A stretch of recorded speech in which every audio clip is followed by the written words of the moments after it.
Donald Trump. A Casa Branca confirmou que a investigação contra a JBS e outras 3 gigantes da proteína animal vai ser para valer. O comunicado cita a JBS por suspeitas de conluio ilícito, fixação de preços e manipulação de mercado. A ação é chamada de decisiva sobre conglomerados estrangeiros que controlam a carne americana. As 4 grandes, JBS, Cargill, Tyson, National Beef, dominam 85% do mercado. Os preços bateram recordes, mas a seca reduziu o rebanho ao menor nível desde 1951. O Instituto da Carne afirma que os frigoríficos têm perdido dinheiro porque o preço do gado está recorde. A investigação foi aberta em 2020, mas ganha novo impulso. Agora, em setembro, Joesley Batista foi recebido por Trump no Salão Oval. O anúncio pegou a JF de surpresa e agora é interpretado como um gesto político. Rodrigo Constantino, como é que o pessoal aí está vendo, né, nos Estados Unidos essa questão aí, né? Porque no Brasil aqui a carne é fraca, essa turma tem um poder danado junto ao regime petista, mas aí nos Estados Unidos, mesmo bancando campanha eleitoral, bancando posse, aí a conversa é outra, né? Aí vale o interesse do povo americano, né? A conversa é outra, como você disse, 4 empresas controlarem 85% do mercado, parece um disparate. Esse assunto é um assunto recorrente aqui, muita gente se incomoda, não vou nem dizer, óbvio, a turma do agro, né, reclama muito. Eu quero lembrar que esse assunto entrou até como pauta do Yellowstone. O Taylor Sheridan, que é o autor, né, do Yellowstone, colocou essa pauta lá sendo discutida, né, reclamando na figura do Kevin... ai, meu Deus, deu branco agora do nome principal dele, o ator principal do Yellowstone. Como é que é o nome dele, meu Deus, gente? O ator? Putz, agora também me deu branco. Porra, eu sempre esqueço. Esse é um nome que eu sempre esqueço em Hollywood.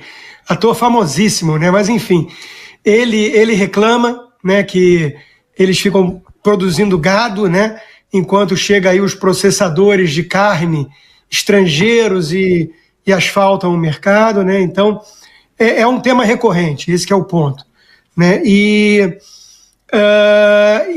veja que muita gente achava que porque os irmãos batistas da JIS tinham financiado, aliás, acho que os maiores financiadores da festa inaugural do Trump, pós-eleito, né, que eles tinham um lobby garantido e que eles estavam em boas graças com o presidente, eles tinham feito acontecer o encontro entre Lula e Trump, né, tudo certo, né?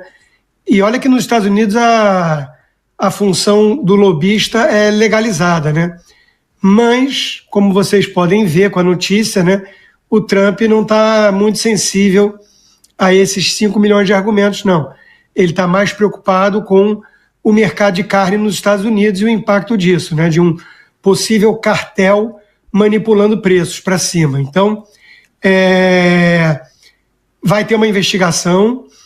Se comprovarem que foi feito conluio, né, isso pode ter consequências sérias para as empresas envolvidas.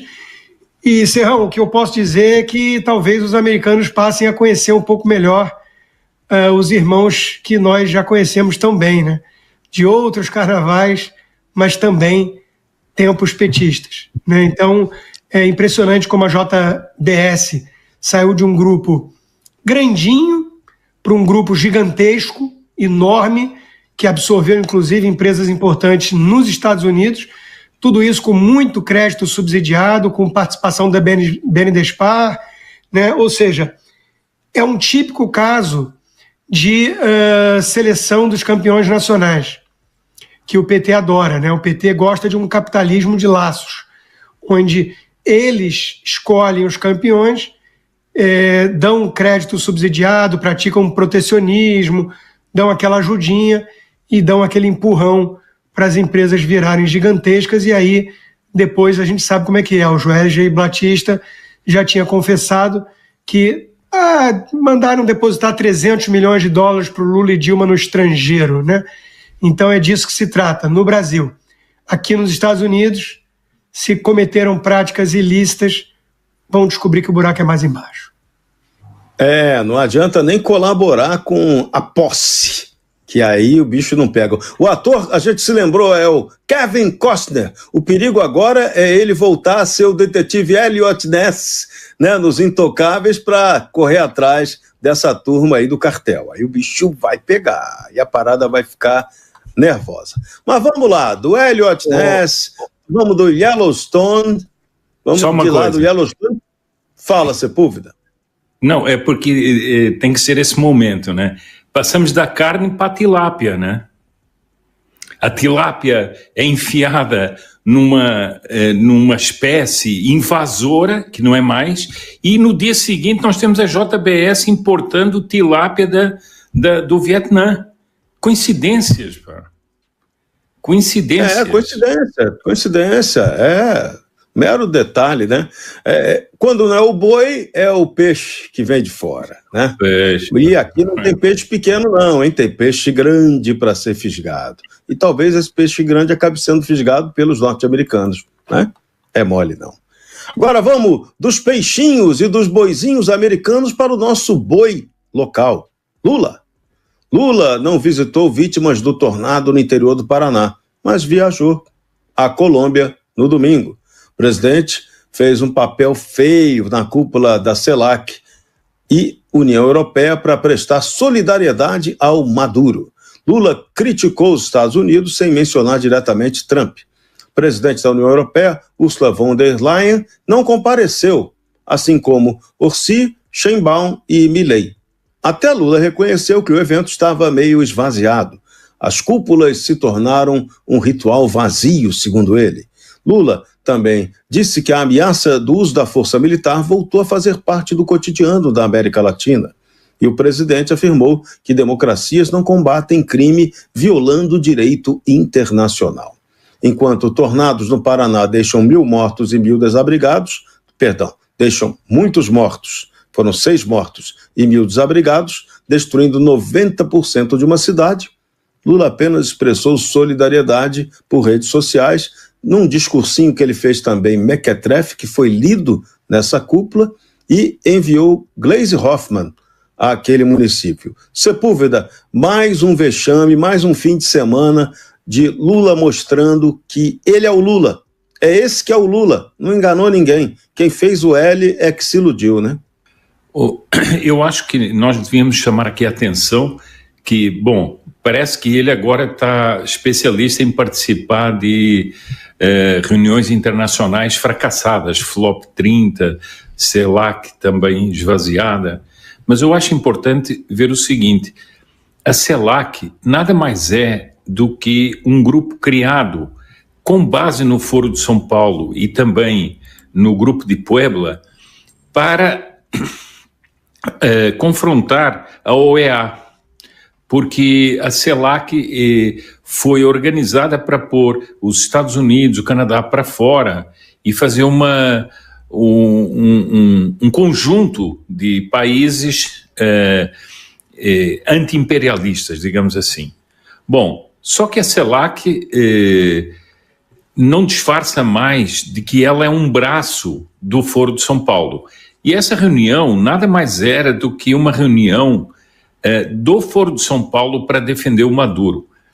É verdade que a reunião era com a União Europeia e mais uma vez nós vemos como a União Europeia é lamentável, apesar da Ursula von der Leyen não ter estado presente, esteve presente a encarregada da diplomacia da União Europeia, o que é um absurdo total, porque ela foi dar coro e reforçar toda a manobra malandra do Lula, do Petros, para defenderem o Maduro e tentarem a qualquer custo fazer com que o Maduro permaneça no poder, porque é essa a realidade. E esses discursinhos baratos e essas malandragens, esses sofismas do Lula, que não é com a violação do direito internacional que se combate o crime, isso é tudo história para boi dormir, já que falamos de boi antes, história para boi dormir, porque ele sabe perfeitamente que o que ele quer manter é a violação do direito internacional pelos cartéis da droga, pelo narcocomunismo, como eu vi hoje, e eu concordo inteiramente com essa expressão. Vi hoje um candidato, o Pizon, candidato à presidência na Colômbia, dizer: nós estamos diante de cartéis narcocomunistas, é isso que nós estamos. Então, é isso que o Lula foi defender na Colômbia. E é uma vergonha, na realidade é uma vergonha. E o Lula, como você disse muito bem, o Lula já não é dizer que está arrancando a máscara, ele já arrancou a máscara e agora já não tem mais pudor nenhum de mostrar ao que ele veio. Já arrancou a máscara e vestiu o bonezinho desde a campanha eleitoral, o bonezinho CPX. Então não há dúvida de que lado Luiz Inácio Lula da Silva está. Presidente Bolsonaro, esse vídeo é para você. Infelizmente, chegando à marca de 2.400 horas trancadas dentro de casa. 100 dias que o senhor é um preso político, censurado, sofrendo punições e restrições que nem os piores criminosos do Brasil sofreram. Eu imagino o que deve estar passando na sua cabeça agora. Às vezes eu converso com o Flávio e pergunto como você está, converso com o Eduardo Torres, e às vezes eles me falam que você está bem, está sorridente, está contando as suas piadas sem graça, e que às vezes você está mal, que você sente o baque, que você está abatido. Eu não posso nem imaginar como você está se sentindo agora, completando 100 dias trancado dentro de casa, sem poder encontrar seu filho Eduardo Bolsonaro, seus netos, sem poder encontrar as pessoas que você tanto gosta, sem poder recarregar as suas energias através do povo, porque essa é uma marca registrada sua, presidente, a gente entendeu isso. Você se sente bem no meio da multidão. O que recarrega as suas energias, o que te anima é estar no meio do povo. Pode ser em qualquer lugar, pode ser em qualquer estado. Você gosta disso, isso te coloca para cima. E estar trancado dentro de casa, eu tenho certeza que mais cedo ou mais tarde o baque chega. Presidente, o senhor cresceu de tal forma, o senhor revolucionou, o senhor mudou a cabeça de milhões de pessoas no Brasil de tal forma que mais cedo ou mais tarde nós sabíamos que o sistema não ia mais agir pelas sombras, não ia nem sequer tentar esconder as suas reais intenções. O senhor disse isso diversas vezes. Tenho certeza que você não imaginava que o senhor seria capaz de fazer tantas mudanças no Brasil, quando você estava sozinho no plenário, falando para uma pessoa, considerado como um deputado de baixo clero, zombado pela imprensa, zombado pela esquerda. Olha o que o senhor conseguiu fazer, presidente. Então eu vim aqui só para te lembrar o seu legado, lembrar o que o senhor fez e te garantir que tem muito mais pela frente. Hoje, nós temos no Brasil o dobro de pessoas que se consideram de direita, que se autodeclaram de direita do que de esquerda. O dobro, presidente. Sabe quem fez isso? Foi você. Nós temos na Câmara dos Deputados 100 deputados federais que não vendem seus votos. De honra, de coragem. E sabe quem fez isso, presidente? Foi você. Nós temos uma nação que aprendeu a ir para as ruas, que aprendeu a lutar, ou melhor, que reaprendeu a lutar, que voltou a ter orgulho de usar o verde e amarelo. E quem fez isso, de novo, foi você. Nós temos um Senado agora com 16 senadores de direita. E em 2027 nós teremos um Senado com a maioria de direita. E quem fez isso, exatamente, foi você. Nós temos um país que voltou a ter esperança, apesar de toda a perseguição, apesar das prisões ilegais, apesar de todos os atropelos. Um país que voltou a ter esperança, presidente. E quem fez isso também foi você. Você criou 3 filhos, 4 na verdade, nós temos o vereador Renan, mas você criou 4 filhos homens que dariam orgulho em qualquer pai nesse mundo. Um deles está nos Estados Unidos, sacrificando até a sua convivência com a família dele aqui no Brasil, sacrificando tudo, seu mandato, para te defender. Conseguiu mobilizar a mais forte nação do mundo a seu favor. Que legado, presidente. Que pai que sonharia em conseguir criar um filho dessa envergadura? Você tem um filho senador que não para um minuto tentando te defender e articular em sua defesa pela anistia, e não para um minuto, presidente. Que orgulho deve ser para um pai. Você tem uma esposa que te ama, uma filha maravilhosa. O que o senhor fez até hoje, presidente, deixaria qualquer homem, 10% do que você fez deixaria qualquer homem realizado. Mas não acabou. Eu sei que no sofrimento, nesse momento de grande sofrimento, às vezes a impressão que dá é que chegou ao fim, já era, não valeu a pena. Não se permita pensar isso, presidente. Não acabou. O senhor ainda vai abraçar o Eduardo Bolsonaro. O senhor ainda vai abraçar os seus netos, a sua neta. O senhor ainda vai viajar o Brasil sendo erguido, abraçado por todas as pessoas que você encontrar. Mas esse momento de sofrimento a gente tem que passar por ele. E com a cabeça erguida. Eu não posso, obviamente, comparar os meus piores momentos da minha vida com o que o senhor está passando agora. Eu só sei que foi graças a esses piores momentos que eu me fortaleci. Que eu engrossei o couro, que eu me tornei possível de chegar onde eu estou hoje. E eu só cheguei onde eu cheguei hoje porque eu me inspirei em você. Assim como outras dezenas de políticos, centenas de políticos no Brasil. Talvez milhares e milhões de brasileiros também. Pessoas comuns que hoje não desistem, que militam, que vão para as ruas, que brigam nas redes sociais, que conversam sobre política. Política passou a ser o assunto mais debatido no Brasil. E também quem fez isso foi você, presidente. Então eu sei que há momentos de grande sofrimento. Eu tenho certeza que há momentos que o senhor pensa que não valeu a pena. Não se permita pensar isso. Valeu a pena. E um dia o Brasil vai ser livre. Um dia o Brasil vai ser decente.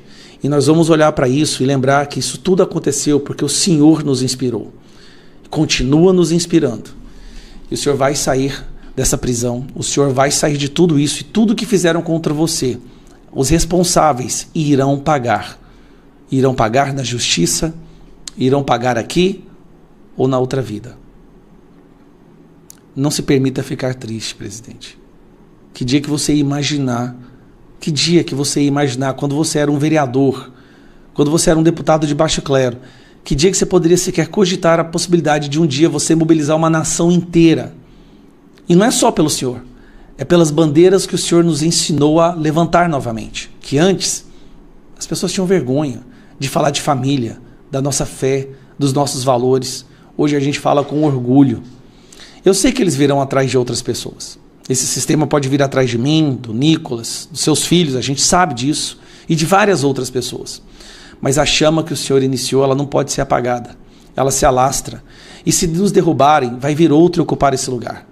Eu tenho certeza disso. Não há como eles vencerem. E essas ações que eles estão tomando de desespero, é isso. É desespero por perceberem que você, o Senhor, iniciou algo que não pode ser apagado. Então, presidente, infelizmente, completando 100 dias na prisão, e talvez com não sei quantos dias a mais desse sofrimento, não abaixe sua cabeça. Reze, ore, converse com Deus. E pode ter certeza, aqui nós continuaremos trabalhando pelo projeto que o Senhor iniciou. E vamos caminhar juntos, uma questão de tempo, nas ruas desse Brasil.